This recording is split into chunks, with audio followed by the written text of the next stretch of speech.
Branch accounts discuss చేయబోతున్నాను.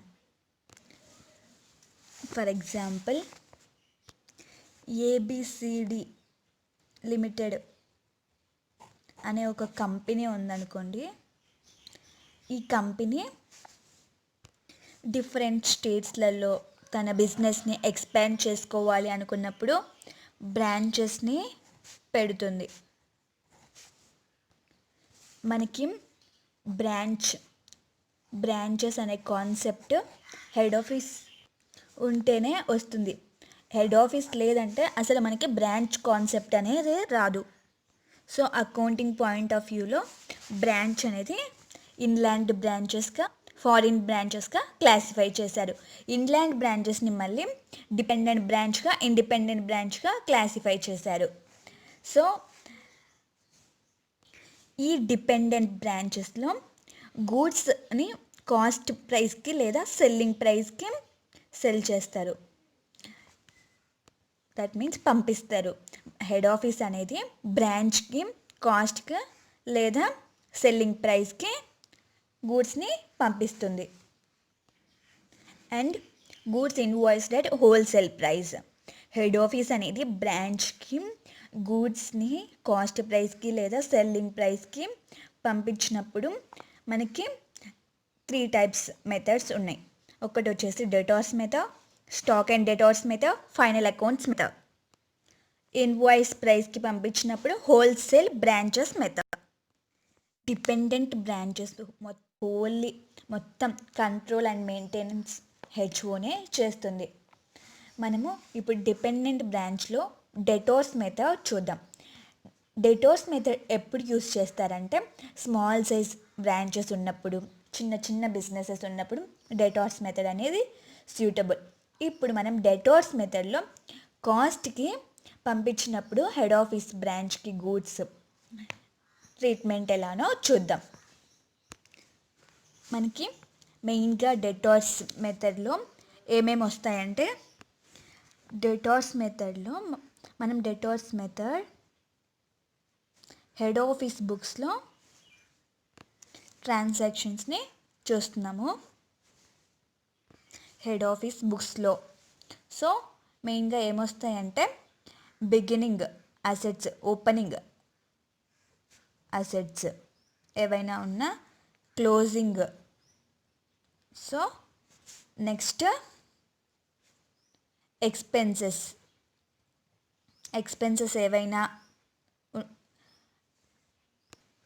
అలాగే incomes during the year ఏవైనా ట్రాన్సాక్షన్స్ జరిగినా అవి, అలాగే క్లోజింగ్, ఓపెనింగ్. ఇక్కడ బిగినింగ్ అసెట్స్, క్లోజింగ్ అసెట్స్ చూసాం కదా, అలాగే beginning are opening liabilities, closing liabilities.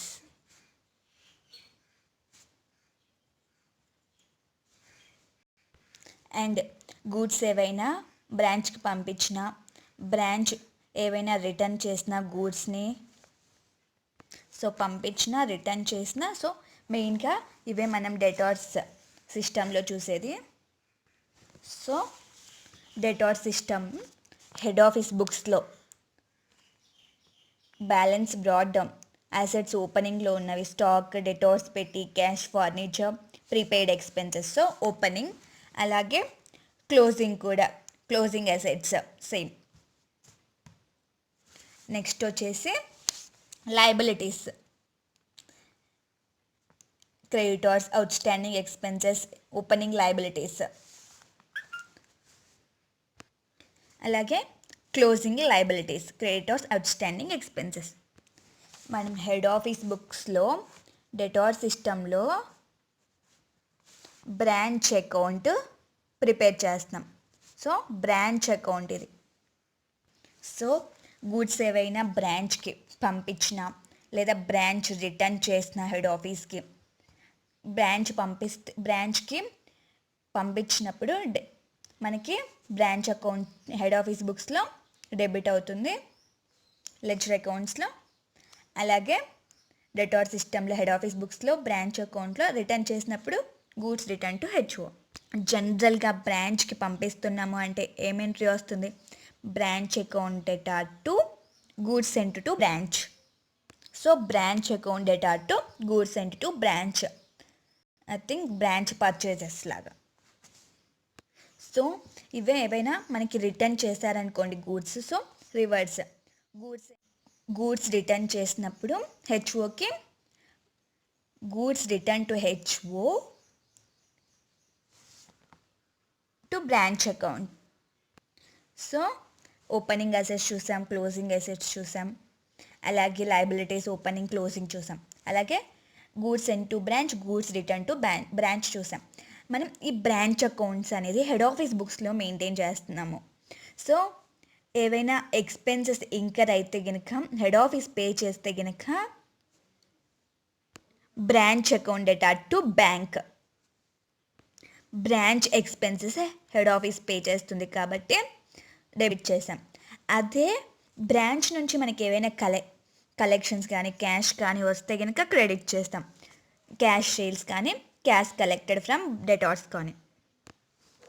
Head office బుక్స్లో మనం బ్రాంచ్ అకౌంట్ మెయింటైన్ చేస్తాం. అకౌంట్స్ని మనం హెడ్ ఆఫీస్ బుక్స్లో మన బుక్స్లో బ్రాంచ్ అకౌంట్ని ప్రిపేర్ చేస్తున్నాం. మన బుక్స్లో బ్రాంచ్ అకౌంట్ని ప్రిపేర్ చేస్తున్నాం. మనం జనరల్గా అకౌంటింగ్ ఎంట్రీస్ ప్రకారం వెళ్తే అసెట్స్కి ఎంట్రీ ఏంటి? Branch account data to branch assets account. And లయబిలిటీస్కి అయితే branch liabilities account data to branch account. Opening అసెట్స్కి ఓపెనింగ్ లయబిలిటీస్కి. అదే క్లోజింగ్ అసెట్స్కి క్లోజింగ్ లయబిలిటీస్కి అయితే reverse entry. And next goods sent to branch. బ్రాంచ్కి హెడ్ ఆఫీస్ పంపిస్తున్నప్పుడు ఎంట్రీ వచ్చేస్తే బ్రాంచ్కి పంపిస్తుంది. So branch account data to goods sent to branch. అలాగే బ్రాంచ్ రిటర్న్ ఇస్తున్నప్పుడు goods return to HO to branch account. Head office expenses pay చేస్తున్నప్పుడు branch account data to bank. అదే branch దగ్గర నుంచి కలెక్ట్ చేసుకుంటున్నప్పుడు bank account data to branch. So entries అయితే అలా వస్తాయి. సో మెయిన్గా అయితే opening closing assets and liabilities, అలాగే ఎక్స్పెన్సెస్ హెడ్ ఆఫీస్ పే చేసినవి, అలాగే ఏవైనా కలెక్షన్స్ ఉంటే బ్రాంచ్ నుంచి అవి. Next goods sent to branch, goods return to HO. So మెయిన్గా ఇవే డెటార్స్ మెథడ్లో మనం నోట్ చేసే ఎంట్రీస్. ఇది వచ్చేసి హెడ్ ఆఫీస్ బుక్స్లో బ్రాంచ్ అకౌంట్స్ కాస్ట్ ప్రైస్కి. హెడ్ ఆఫీస్ అనేది కాస్ట్ ప్రైస్కి గూడ్స్ని పంపించినప్పుడు మనం బ్రాంచ్ అకౌంట్ ఇలా ప్రిపేర్ చేస్తాం. అదే ఇన్వాయిస్ ప్రైస్కి హెడ్ ఆఫీస్ అనేది బ్రాంచ్కి గూడ్స్ని పంపించినప్పుడు ఎలానో చూద్దాం. ఇది కాస్ట్ ప్రైస్కి గూడ్స్ని పంపించినప్పుడు. ఇప్పుడు ఇన్వాయిస్ ప్రైస్కి చూద్దాం. ఇన్వాయిస్ ప్రైస్కి పంపించినామంటే ఇప్పుడు హెడ్ ఆఫీస్ బ్రాంచ్కి ఇన్వాయిస్ ప్రైస్కి నార్మల్గా కాస్ట్ ప్రైస్ అయితే 100 రూపీస్ అయితే గూడ్స్ వాల్యూ 100 రూపీస్కి పంపించడం కాస్ట్ ప్రైస్. ఇన్వాయిస్ ప్రైస్ అయితే కనుక కాస్ట్ ప్లస్ ప్రాఫిట్, కాస్ట్తో పాటు ప్రాఫిట్ని యాడ్ చేసి పంపిస్తుంది. 100 రూపీస్ అయితే ప్రాఫిట్ 20 రూపీస్ యాడ్ చేసి 120కి బ్రాంచ్కి సెల్లింగ్ ప్రైస్తో పంపిస్తుంది. సో హెడ్ ఆఫీస్ బ్రాంచ్కి 1000 పెన్స్ని పంపించింది. సో ఆ పెన్స్ యొక్క వాల్యూ 120 రూపీస్తో పంపించింది. సో 1000 రూపీస్ పెన్స్ని 120 రూపీస్తో పంపించింది. So 1,20,000 opening stock. ఈ 1,20,000 బ్రాంచ్ యొక్క ఓపెనింగ్ స్టాక్ బ్రాంచ్ యొక్క ఓపెనింగ్ స్టాక్ 1,20,000. సో ఇందులో మనం ఓపెనింగ్ స్టాక్లో స్టాక్ రిజర్వ్ వచ్చేసి 20% ఎక్స్ట్రాతో కదా పంపింది. సో 20 డివైడెడ్ బై 120 చేస్తే 20,000 స్టాక్ రిజర్వ్. ఓపెనింగ్ స్టాక్లో స్టాక్ రిజర్వ్ 20,000. సేమ్ ఇలానే ఓపెనింగ్ స్టాక్లో స్టాక్ రిజర్వ్ ఎలానో సేమ్ క్లోజింగ్ స్టాక్లో కూడా స్టాక్ రిజర్వ్ అలానే. ఓపెనింగ్ అండ్ క్లోజింగ్కి స్టాక్ రిజర్వ్. అండ్ నెక్స్ట్ గూడ్స్ని పంపిస్తుంది. ఇవి ఆల్రెడీ ఓపెనింగ్ ఉన్నవి. ఒక గూడ్స్ని పంపిస్తున్నప్పుడు గూడ్స్ సెంట్ టు బ్రాంచ్, ఇవి ప్రీవియస్ ఇయర్లో పంపించినప్పుడు 20% ప్రాఫిట్ యాడ్ చేసి పంపించింది. సో ఇయర్కి ఓపెనింగ్ అయ్యింది, closing opening stocks. So previous ఇయర్ది క్లోజింగ్ ఇయర్కి ఓపెనింగ్ అవుతుంది కదా, అలా. నెక్స్ట్ మళ్ళీ ఈ ఇయర్ కూడా గూడ్స్ని పంపిస్తుంది కదా, సేమ్ ట్రాన్సాక్షన్ ఇంకా గూడ్స్ని పంపించడము ఫ్రీక్వెంట్గా జరుగుతూ ఉంటుంది కదా. సో నెక్స్ట్ ఓపెనింగ్ స్టాక్లో ఉన్న స్టాక్ రిజర్వ్ క్యాలిక్యులేట్ చేశాక నెక్స్ట్ గూడ్స్ని పంపించినప్పుడు stock reserve. Goods sent to branch, goods బ్రాంచ్కి పంపించినప్పుడు వాల్యూ వచ్చేసి సపోజ్ 10,000 అనుకోండి కాస్ట్ వాల్యూ. రిటర్న్ ఏవైనా జరిగాయి అనుకోండి, రిటర్న్ ఒక 4,000 రిటర్న్ ఇచ్చారు అంటే ఆ రిటర్న్ని మనం లెస్ చేసి నెట్ వాల్యూ మీద లోడింగ్ క్యాలిక్యులేట్ చేయాలి. సో 1000. సో ఇప్పుడు మనం ప్రొఫార్మా చూద్దాం. ఇన్వాయిస్ ప్రైస్ ఎప్పుడు డెటార్ సిస్టంలో ప్రొఫార్మా కాస్ట్ ప్రైస్కి ఇన్వాయిస్ ప్రైస్కి డిఫరెన్సెస్ ఏవి అంటే ఈ స్టాక్ రిజర్వ్ ఒక్కటే, మిగతా ప్రొఫార్మా అంతా same. Opening assets, closing assets, opening liabilities, closing liabilities same. Goods sent to branch, expenses paid by HO, bank cash sales, cash collected from debtors. So opening స్టాక్లో ఏదైనా stock reserve ఉంటే మనం అది credit side note చేయాలి. అదే closing స్టాక్లో ఏదైనా stock reserve ఉంటే అది మనం డెబిట్ సైడ్ నోట్ చేస్తాం. So goods sent to branch, goods return two branch minus చేసిన తర్వాత డిఫరెన్స్ వాల్యూ మీద లోడింగ్ అనేది నోట్ చేస్తాం. సో ఈ త్రీ మాత్రమే చేంజ్ అవుతాయి. డెటార్ సిస్టమ్ కాస్ట్ ప్రైస్కి, డెటార్ సిస్టమ్ ఇన్వాయిస్ ప్రైస్కి ఇంతే difference. And debtor system cost price కానీ డెటార్ సిస్టమ్ ఇన్వాయిస్ ప్రైస్ కానీ బ్యాలెన్సింగ్ ఫిగర్ అనేది జనరల్ పిఎన్ఎల్ అకౌంట్కి ట్రాన్స్ఫర్ అవుతుంది. సో ప్రాఫిట్ వస్తే to general PNL account debit side, loss వచ్చిందంటే credit side balancing figure by general PNL account. So dependent బ్రాంచ్లో గూడ్స్ని కాస్ట్కి selling ప్రైస్కి పంపించినప్పుడు డెటార్స్ మెథడ్ చూసాము. నెక్స్ట్ స్టాక్ అండ్ డెటార్స్ మెథడ్లో కాస్ట్కి సెల్లింగ్ ప్రైస్కి పంపించినప్పుడు ట్రీట్మెంట్ ఎలానో చూద్దాం. స్టాక్ అండ్ డెటార్స్ మెథడ్ మనం ఎందుకు ప్రిపేర్ చేస్తామంటే బ్రాంచ్ యొక్క డీటెయిల్స్ మనకి మొత్తం ఎక్కువ ఇన్ఫర్మేషన్తో కావాలి అన్నప్పుడు stock and debtors method prepare చేస్తాము. మనకి debtors method, stock and debtors method, final accounts మెథడ్లో most easiest method debtors method. మనం కొంచెం ఫేస్ చేసేది స్టాక్ అండ్ డెటార్స్ మెథడ్లోనే. సో ఇప్పుడు స్టాక్ అండ్ డెటార్స్ మెథడ్ చూద్దాం. స్టాక్ అండ్ డెటార్స్ మెథడ్లో మనం మెయిన్గా ప్రిపేర్ చేయాల్సిన లెడ్జర్ అకౌంట్స్ వచ్చేసి branch stock account, branch debtors account, branch expenses account and branch adjustment account. ఎప్పుడు ప్రిపేర్ చేస్తామంటే స్టాక్ అండ్ డెటార్స్ మెథడ్లో ఇన్వాయిస్ ప్రైస్కి గూడ్స్ని సెండ్ చేసినప్పుడు మాత్రమే బ్రాంచ్ అడ్జస్ట్మెంట్ అకౌంట్ అనేది ప్రిపేర్ చేస్తాం. Next branch PNL account, next goods sent to branch account. మనం ఈ లెడ్జర్ అకౌంట్స్ వచ్చేసి హెడ్ ఆఫీస్ బుక్స్లో ప్రిపేర్ చేస్తాము. సో ఇవన్నీ మనము హెడ్ ఆఫీస్ బుక్స్లో ప్రిపేర్ చేస్తాం కదా. అలాగే ఒకవేళ బ్రాంచ్ అనేది గూడ్స్ని లోకల్గా బయట పర్చేస్ చేసినప్పుడు బ్రాంచ్ క్యాష్ అకౌంట్ కూడా ప్రిపేర్ చేస్తాము. ఎప్పుడు ఒకవేళ బ్రాంచ్ అనేది గూడ్స్ని బయట పర్చేస్ చేసినప్పుడు మాత్రమే. Branch stock account is nothing but branch trading account. ఇది ఎందుకు ప్రిపేర్ చేస్తాము అంటే ఏమైనా షార్టేజ్ సర్ప్లస్ ఉందా తెలియడం కోసం ప్రిపేర్ చేస్తాము. స్టాక్ ఏదైనా షార్టేజ్ సర్ప్లస్ ఉందేమో తెలియడం కోసం ప్రిపేర్ చేస్తాము. అలాగే బ్రాంచ్ డెటార్స్ అకౌంట్ వచ్చేసి ఎందుకు ప్రిపేర్ చేస్తాము అంటే క్లోజింగ్ బ్యాలెన్స్ ఆఫ్ డెటార్స్ ఇవ్వనప్పుడు బ్రాంచ్ డెటార్స్ అకౌంట్ ప్రిపేర్ చేస్తాము.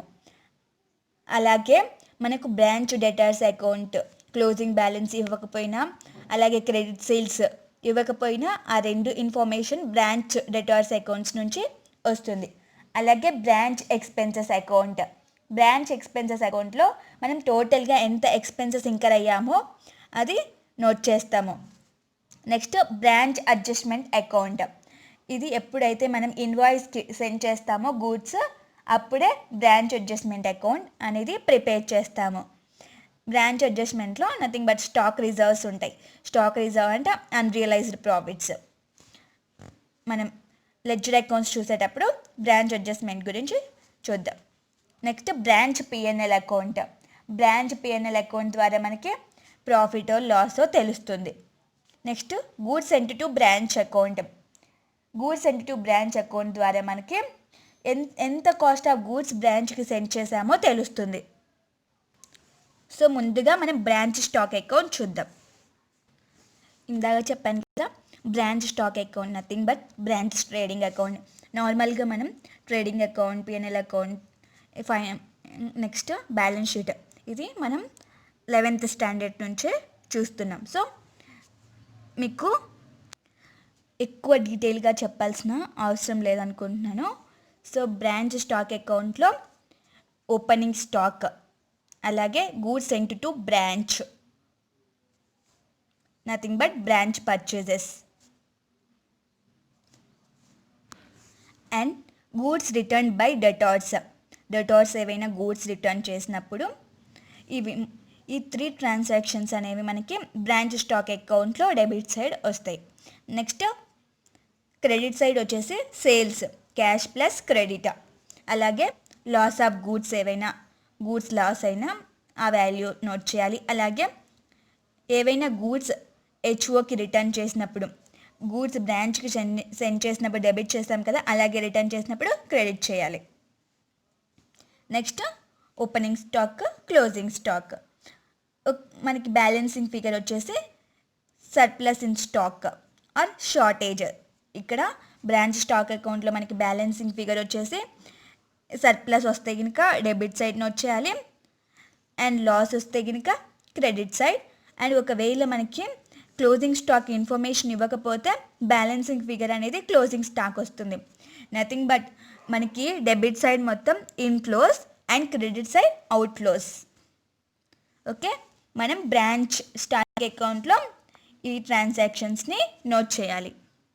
Next branch debtors account. Debtors ఎప్పుడు వస్తాయి మనకి, మనం ఏదైనా గూడ్స్ని సేల్ చేసినప్పుడు డెటార్స్ వస్తారు. సో మనం డెటార్స్ అకౌంట్స్లో ఏమేమి నోట్ చేయాలో చూద్దాం. ఓపెనింగ్ ఎంత డెటార్స్ ఉన్నారో ఓపెనింగ్ బ్యాలెన్స్ నోట్ చేయాలి. మనం క్రెడిట్ సేల్ చేసినప్పుడు మనకి డెటార్స్ అనే అకౌంట్ అనేది వస్తుంది. ఈ డెటార్స్ అకౌంట్ ప్రిపేర్ చేయడం వలన మనకి క్రెడిట్ సేల్స్ కూడా ఎంతనో తెలుస్తాయి. మనకి ఏదైనా క్యాష్ రిసీవ్ చేసుకుంటే డెటార్స్ నుంచి, so cash received account debtor to branch debtors account entry. So receive చేసుకున్న క్యాష్ని క్రెడిట్ చేస్తాం. అలాగే ఏవైనా అలవెన్సెస్, ఏదైనా డిస్కౌంట్, ఏదైనా బ్యాడ్ డెట్స్ ఉన్నా అవన్నీ మనం డెటార్స్కి సంబంధించినవన్నీ డెటార్స్ అకౌంట్లో నోట్ చేస్తాము. So allowances, discounts, bad debts ఇవన్నీ నోట్ చేస్తాం. అలాగే ఏవైనా రిటర్న్స్ కూడా, ఏవైనా గూడ్స్ని రిటర్న్ చేసినప్పుడు కూడా మనము నోట్ చేస్తాము బ్రాంచ్ డెటార్స్ అకౌంట్స్లో. డెటార్స్ అంటే ఎవరు? మన కస్టమర్స్. మన కస్టమర్స్కి సేల్ చేసినప్పుడు వాళ్ళ దగ్గర నుంచి క్యాష్ రిసీవ్ చేసుకున్నాం, లేదంటే వాళ్ళకి మనం డిస్కౌంట్, బ్యాడ్ డేట్స్ ఏవైనా జరిగినా వాళ్ళ వల్ల డిస్కౌంట్ ఏమైనా ఇచ్చినా, ఏవైనా అలవెన్సెస్ కానీ, అలాగే వాళ్ళకి ఏవైనా గూడ్స్ వద్దు అని రిటర్న్ చేసినా కానీ అవన్నీ అసలు డెటార్స్కి సంబంధించిన మొత్తం మనం డెటార్స్ అకౌంట్లో ప్రిపేర్ చేస్తాం. బ్యాలెన్సింగ్ వచ్చేసి మనకి ఓపెనింగ్ డెటార్స్ ఇచ్చి క్లోజింగ్ డెటార్స్ ఇవ్వకపోతే బ్యాలెన్సింగ్ ఫిగర్ అనేది క్లోజింగ్ డెటార్ అవుతుంది, లేకుంటే బ్యాలెన్సింగ్ ఫిగర్ అనేది క్రెడిట్ సేల్స్ అవుతుంది. మెయిన్గా మనం క్రెడిట్ సేల్స్ ఫైండ్ అవుట్ చేయడం కోసం డెటార్స్ అకౌంట్ ప్రిపేర్ చేస్తాం. Allowances, discounts, bad debts, so branch expenses entry వచ్చేసి branch expenses account data to branch debtors account. Returns branch stock account data to branch debtors account entry. మనకి మెయిన్గా entry ఏంటంటే sale చేసినప్పుడు cash sales అయితే కనుక cash account data to sales account, credit sales అయితే కనుక debtors to sales. So debtors account data to sales. అదే మనం క్యాష్ రిసీవ్ చేసుకున్నప్పుడు cash received from debtors cash account debtors, cash account to debtors account, cash account data to debtors account. అలాగే మనకి ఎక్స్పెన్సెస్కి entry expenses account data to debtors account. So expenses account data to debtors account. And next return జరిగినప్పుడు branch స్టాక్కి return ఇస్తున్నాం కాబట్టి branch stock account data to branch debtors account. Okay, next branch expenses account. మనకి branch expenses ద్వారా total ఎంత expenses జరిగాయో తెలుస్తుంది. So branch ఎక్స్పెన్సెస్లో branch debtors వల్ల జరిగిన ఎక్స్పెన్సెస్, బ్రాంచ్ డెటార్స్ అకౌంట్లో ఉన్న ఎక్స్పెన్సెస్. అలాగే అండ్ నెక్స్ట్ బ్యాంక్ ఎక్స్పెన్సెస్ అనేది హెచ్ఓ పే చేస్తే కనుక entry branch expenses account data to cash account. Expenses HO pay చేస్తే, హెడ్ ఆఫీస్ పే చేస్తే expenses branch expenses account data to bank. Branch debtors అకౌంట్లో ఏమేమి ఎక్స్పెన్సెస్ నోట్ చేసాం. అలాగే head office కనుక బ్రాంచ్ ఎక్స్పెన్సెస్ పే చేసినప్పుడు నోట్ చేసాం. అలాగే బ్రాంచ్ ఎక్స్పెన్సెస్ ఏవైనా ఉంటే అవి నోట్ చేస్తాం. అడ్వర్టైజ్మెంట్స్ కానీ, salaries, wages, rent etcetera. And balancing figure transfer two branch PNL అకౌంట్కి ట్రాన్స్ఫర్ చేస్తాము. అండ్ ఒకవేళ పెట్టి క్యాష్ ఎక్స్పెన్సెస్లో ఓపెనింగ్ వచ్చేసి 300, క్లోజింగ్ వచ్చేసి 200 ఉంటే ఆ 100 రూపీస్ని పెట్టి ఎక్స్పెన్సెస్గా నోట్ చేయాలి. ఇన్ఫర్మేషన్ ఇస్తేనే డిఫరెన్స్ అమౌంట్ని మనం పెట్టి ఎక్స్పెన్సెస్గా నోట్ చేయాలి. నెక్స్ట్ బ్రాంచ్ అడ్జస్ట్మెంట్ అకౌంట్ చూద్దాం. బ్రాంచ్ అడ్జస్ట్మెంట్ అకౌంట్ ఎప్పుడు ప్రిపేర్ చేస్తారని చెప్పాను. ఇన్వాయిస్ ప్రైస్కి మాత్రమే సేల్ చేస్తే స్టాక్ అండ్ డెటార్స్ మెథడ్లో గూడ్స్ని ఇన్వాయిస్ ప్రైస్కి సేల్ చేసినప్పుడు బ్రాంచ్ అడ్జస్ట్మెంట్ అకౌంట్ ప్రిపేర్ చేస్తారు. కాస్ట్ ప్రైస్కి ఇన్వాయిస్ ప్రైస్కి డిఫరెన్స్ ఉన్న లెడ్జర్ అకౌంట్ వచ్చేసి స్టాక్ అండ్ డెటార్స్ మెథడ్లో బ్రాంచ్ అడ్జస్ట్మెంట్ అకౌంట్. కాస్ట్ ప్రైస్కి సేల్ ప్రైస్కి డిఫరెన్స్ ఉన్న account branch adjustment account. Problem చేసేటప్పుడు మీకు డీటెయిల్గా అర్థమవుతుంది. ఇప్పుడు పోస్టింగ్స్ ఏమున్నాయో చూద్దాం. బ్రాంచ్ అడ్జస్ట్మెంట్ అకౌంట్లో క్రెడిట్ వచ్చేసి ఓపెనింగ్ స్టాక్ రిజర్వ్, డెబిట్ వచ్చేసి closing stock reserve. And profit element of stock shortages. Debit side profit element of stock shortages to value of loss in weight. And credit side opening stock reserve by loading and goods sent to branch. Profit element of stock shortages, profit element of stock surplus. Shortage aithe debit, surplus aithe credit. Opening stock reserve, closing stock reserve, profit and stock shortages, and profit element of stock surplus. And loading on goods sent to branch. And balancing figure వచ్చేసి gross profit అయితే debit transfer to PNL account, and gross loss అయితే credit transfer to PNL account. Sum solve చేసేటప్పుడు మీకు ఇది క్లారిటీగా అర్థమవుతుంది. And ఫైనల్గా branch PNL account. Branch PNL అకౌంట్లో బ్రాంచ్ ఎక్స్పెన్సెస్, మీ అందరికీ పిఎన్ఎల్ అకౌంట్ ప్రిపరేషన్ తెలుసు కదా. సో గ్రాస్ ప్రాఫిట్ క్రెడిట్, మన ఎక్స్పెన్సెస్ అన్నీ డెబిట్ చేస్తాం, ఇన్కమ్స్ని క్రెడిట్ చేస్తాం. Debit all expenses, credit all incomes. So gross profit branch adjustment account నుంచి మనకి బ్యాలెన్సింగ్ ఫీగా గ్రాస్ ప్రాఫిట్ వస్తుంది. అలాగే cost of surplus if any, branch stock అకౌంట్లో ఏమైనా సర్ప్లస్ ఉంటే అది. అలాగే by amount recoverable from insurance company for any loss of stock. ఏదైనా స్టాక్ లాస్ అవ్వడం వలన మనకి ఇన్సూరెన్స్ కంపెనీ నుంచి ఏదైనా అమౌంట్ రిసీవ్ చేసుకుంటే అది. అండ్ డెబిట్ వచ్చేసి ఎక్స్పెన్సెస్, అలాగే cost of goods loss due to shortage. ఏవైనా గూడ్స్ లాస్ అవ్వడం వలన షార్టేజ్ వల్ల ఆ ఎక్స్పెన్సెస్. అండ్ బ్యాలెన్సింగ్ ఫిగర్ వచ్చేసి డెబిట్ అయితే నెట్ ప్రాఫిట్ జనరల్ పిఎన్ఎల్ అకౌంట్కి ట్రాన్స్ఫర్ చేయాలి. అలాగే క్రెడిట్ అయితే net loss transfer to general PNL account.